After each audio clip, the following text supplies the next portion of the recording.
নমস্কাৰ, মই বিকাশ আপোনালোক সকলোকে পুনৰবাৰ স্বাগতম জনাইছোঁ মোৰ ইউটিউব চেনেললৈ। আজি 15 আগষ্ট ৭৫ অংক স্বাধীনতা দিৱসৰ সকলোকে আন্তৰিক শুভেচ্ছা জনালোঁ। Happy independence day. আমি সকলোৱে জানো 1947 চনৰ 15 আগষ্টৰ আজিৰ দিনটোতে আমাৰ দেশে ব্ৰিটিছৰ শাসনৰ পৰা স্বাধীন পাইছিল।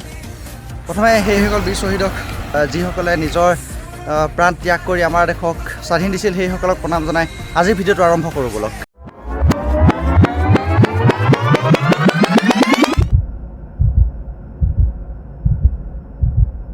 যদিও যোৱা ৰাতি ডিউটি আছিল, পুৱাই সোনকালে উঠি গাটো ধুই অলপ ওলাই যাওঁ বুলি ভাবিলোঁ।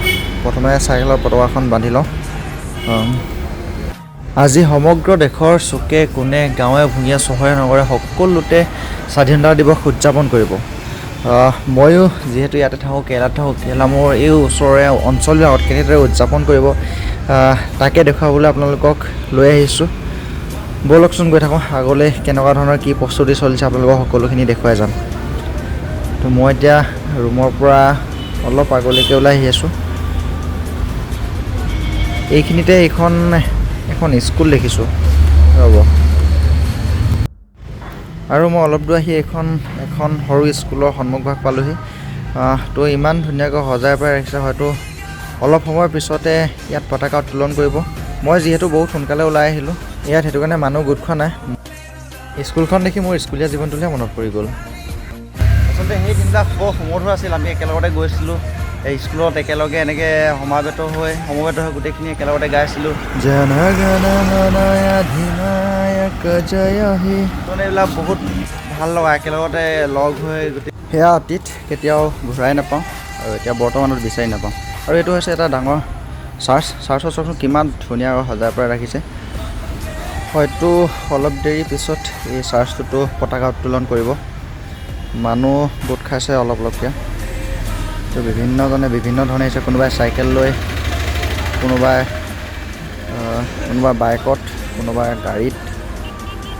জাতি ধৰ্ম বুলি কোনো কথা নাই, আজি দেশৰ সকলো নাগৰিকেই স্বাধীনতা দিৱস পালন কৰিব। ইয়াতো প্ৰস্তুতি চলি আছে। আৰু এয়া এজনকৈ চাইকেল আৰোহী, চাইকেল আজি ৰেলীও কৰিব। চাইকেল ৰেলী, বাইক ৰেলী থাকিব, কিন্তু লগ পাওঁ নে নাপাওঁ সেইটো নাজানো।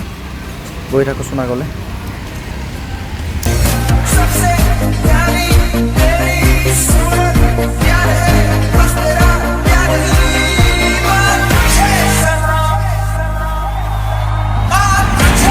আৰু এইখন এখন দোকান ইমান আঁতৰত ধুনীয়াকৈ সজাই থৈছে। ইয়াতো হয়তো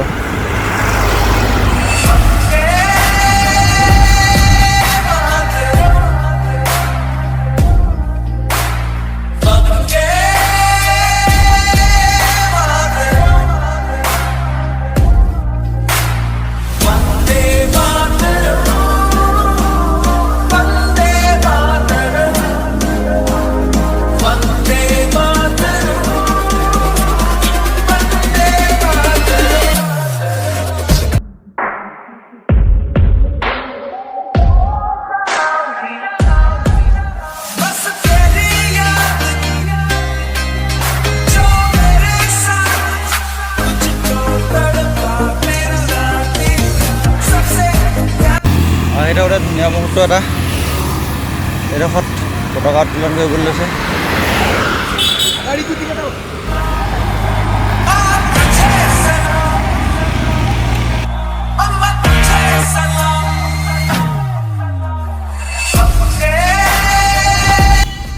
আহি থাকোঁতে ৰাইডাৰ কেইজনমানক দেখিলোঁ, চাইকেল ৰাইডাৰ। সিহঁতক মানে দেখি মই ৰ'ব নোৱাৰিলোঁ, সিহঁতক অকণমান দেখুৱাই দিছোঁ আপোনালোকক। সেইকেইজন প্ৰত্যেকৰে চাইকেলত পতাকা এখন লগাই লৈ সিহঁতৰ চাইকেল ৰেলী কৰিব আহিছে, চাইকেল ৰেলী কৰিছে, ভাল লাগিছে। আৰু এইফালে মোৰ চাইকেলত এখন পতাকা, ব'লক।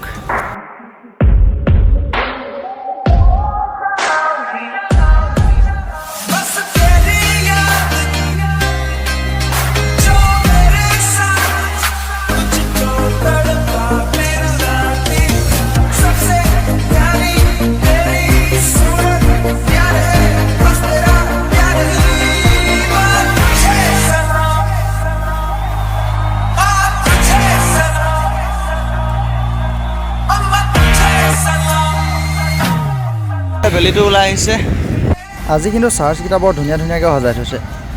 যিমান দেখিছোঁ আগতো সেইটো চাৰ্চ দেখিলোঁ আৰু এইটো চাৰ্চ কি ধুনীয়াকৈ সজাই থৈছে, মানে ধুনীয়া লাগিছে। আৰু মই এইফালে নাযাওঁগৈ, ঘূৰি যাওঁ ইয়াৰ পৰাই। মানে মোৰ আজি ডিউটি আছে কণ্টিনিউ, কালি যোৱা নিশা কৰি আহিলোঁ, আজি আকৌ কৰিবলগীয়া হ'ব। ছুটি বিচাৰিলোঁ কিন্তু নাপালোঁ, একো নাই।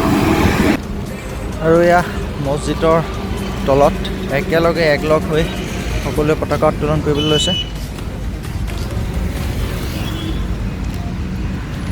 ধুনীয়া লাগিছে, ভাল লাগিছে দেই। ওলাই আহি কিন্তু মনটো খোচ লাগি গ'ল।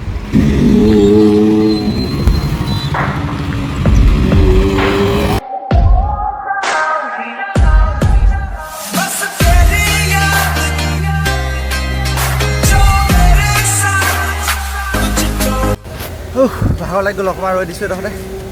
ভালেমানডোখৰ ঘূৰি আহিলোঁ মানে। আৰু সেয়াই আছিল আচলতে কেৰেলাৰ আজি স্বাধীনতা দিৱসৰ উপলক্ষে কেনেকুৱা প্ৰস্তুতি চলিছে আপোনালোকক দেখুৱালোঁ অলপ। কেৰেলা মানে মই যোনডোখৰ অঞ্চলত থাকোঁ, মোৰ অঞ্চলটোত মানে এইডোখৰ পৰা আশে পাশে প্ৰায় 1.5-2 কিলোমিটাৰ ওচৰ ঘূৰি আহিলোঁ। তো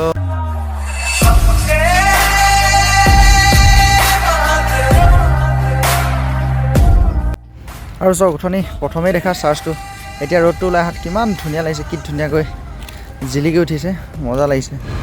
আপোনালোক সকলোকে পুনৰবাৰ হেপী ইণ্ডিপেণ্ডেন্স ডে। জয় হিন্দ, জয় ভাৰত, বন্দে মাতৰম।